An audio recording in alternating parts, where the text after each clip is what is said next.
Hi, second graders. Our chapter today in the BFG is called Mixing the Dream. It was dark now. The night had already begun. The BFG with Sophie sitting on his hand hurried into the cave and put on those brilliant, blinding lights that seemed to come from nowhere. He placed Sophie on the table. "Stay there, please," he said, "and no chittering. I is needing to listen only to silence when I is mixing up such a naughty, plexicated dream as this." He hurried away from her. He got out an enormous empty glass jar that was the size of a washing machine. He clutched it to his chest and hurried towards the shelves on which stood the thousands and thousands of smaller jars containing the captured dreams. "Dreams about giants," he muttered to himself as he searched the labels.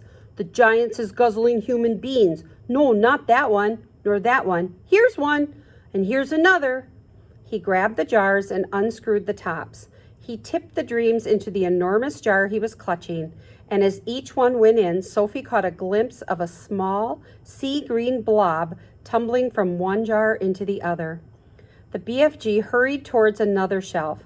"Now," he muttered, "I is wanting dreams about giggle houses for girls and about boggle boxes for boys."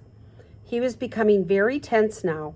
Sophie could almost see the excitement bubbling inside him as he scurried back and forth among his beloved jars. There must have been 50,000 dreams altogether up there on the shelves, but he seemed to know almost exactly where every one of them was. "Dreams about a little girl," he muttered, "and dreams about me, about the BFG. Come on, hurry up, get on with it. Now where in the wonky world is I keeping those?" And so it went on. In about half an hour, the BFG had found all the dreams he wanted and had tipped them into the one huge jar. He put the jar on the table. Sophie sat watching him but said nothing.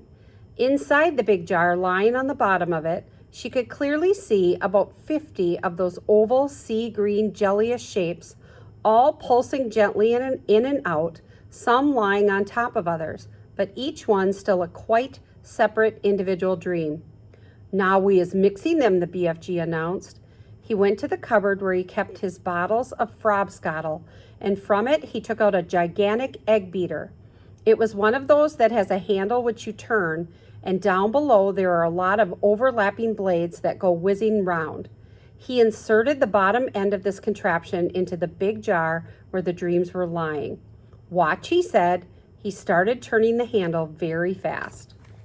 And here he is finding all the dreams on the shelves that he can mix together.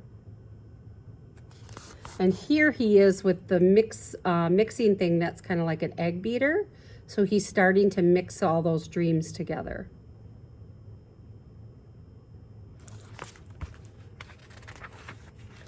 Flashes of green and blue exploded inside the jar. The dreams were being whisked into a sea green froth.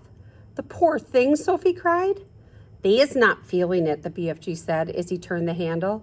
"Dreams is not like human beings or animals. They has no brains. They is made of zosmas." After about a minute, the BFG stopped whisking. The whole bottle was now full to the brim with large bubbles. They were almost exactly like the bubbles we ourselves blow from soapy water, except that these had even brighter and more beautiful colors swimming on their surfaces. "Keep watching," the BFG said. Quite slowly, the topmost bubble rose up through the neck of the jar and floated away. A second one followed, then a third and a fourth. Soon the cave was filled with hundreds of beautifully colored bubbles, all drifting gently through the air. It was truly a wonderful sight. As Sophie watched them, they all started floating towards the cave entrance, which was still open. "They're going out," Sophie whispered. "Of course," the BFG said. "Where to?" "Those is all little teeny tiny dream bits that I isn't using," the BFG said. "They's going back to the misty country to join up with proper dreams." "It's all a bit beyond me," Sophie said. "Dreams is full of mystery and magic," the BFG said. "Do not try to understand them. Look in the big bottle and you will now see the dream you is wanting for the queen." Sophie turned and stared into the great jar. On the bottom of it, something was thrashing around wildly, bouncing up and down and flinging itself against the walls of the jar. "Good heavens," she cried. "Is that it?" "That's it," the BFG said proudly. "But it's It's horrible, Sophie cried. It's jumping about. It wants to get out. That's because it's a trogglehumper, the BFG said. It's a nightmare. Oh, but I don't want you to give the queen a nightmare, Sophie cried. If she is dreaming about giants guzzling up little boys and girls, then what is you expecting it to be except a nightmare? The BFG said. Oh no, Sophie cried. Oh yes, the BFG said. A dream where you has seen little chidlers being eaten is about the most frightsome troggle-humping dream you can get. It is a kicksy bog thumper. It is a wopsy grob switcher. It is all of them riddled into one. It is as bad as that dream I blew into the flesh lump eater this afternoon. It is worse. Sophie stared down at the fearful nightmare dream that was still thrashing away in the huge glass jar. It was much larger than the others. It was about the size and shape of, shall we say, a turkey's egg. It was jellyish. It had tinges of bright scarlet deep inside it. And here you can see the jar with the dream.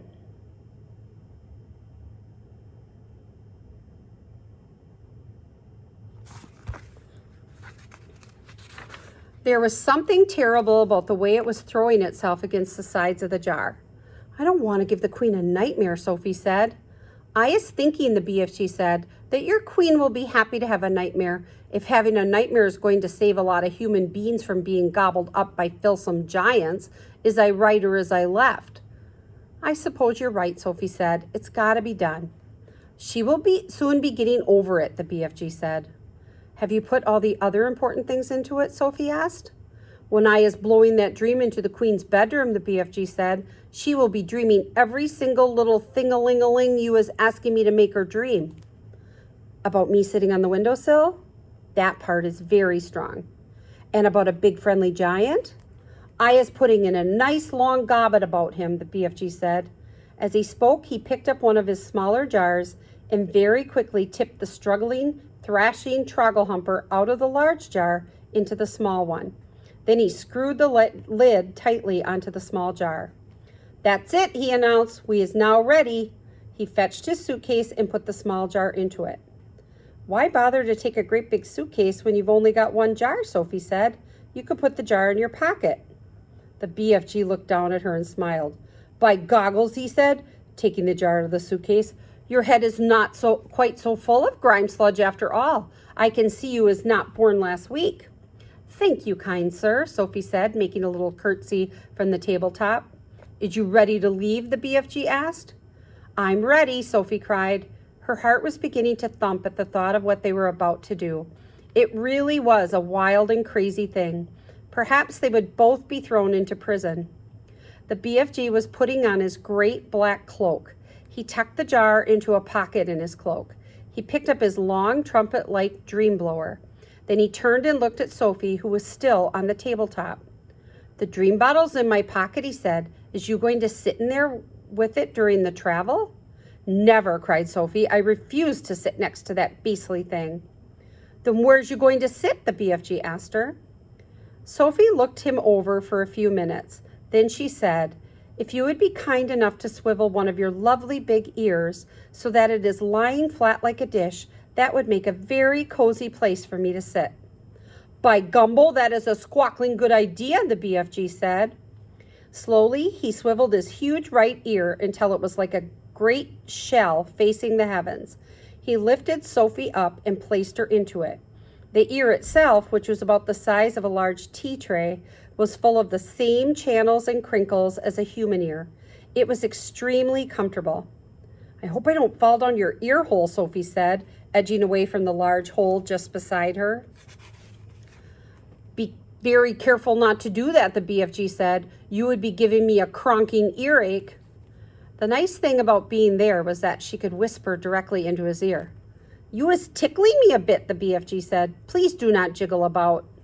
I'll try not to, Sophie said. Are we ready? Owie, yelled the BFG. Don't do that. I didn't do anything, Sophie said. You is talking too loud. You is forgetting that I is hearing every little thing-a-ling-a-ling 50 times louder than usual, and there you is shouting away right inside my ear. Oh gosh, Sophie murmured. I forgot that. Your voice is sounding like thunder and trumpets. I'm so sorry, Sophie whispered. Is that better? No, cried the BFG. It sounds as though you was shooting off a blunderbuss. Then how can I talk to you? Sophie whispered. Don't, cried the poor BFG. Please don't. Each word is like you is dropping buzz bombs in my ear hole. Sophie tried speaking right under her breath. Is this better? She said. She spoke so softly she couldn't even hear her own voice. That's better, the BFG said. Now I is hearing you very nicely.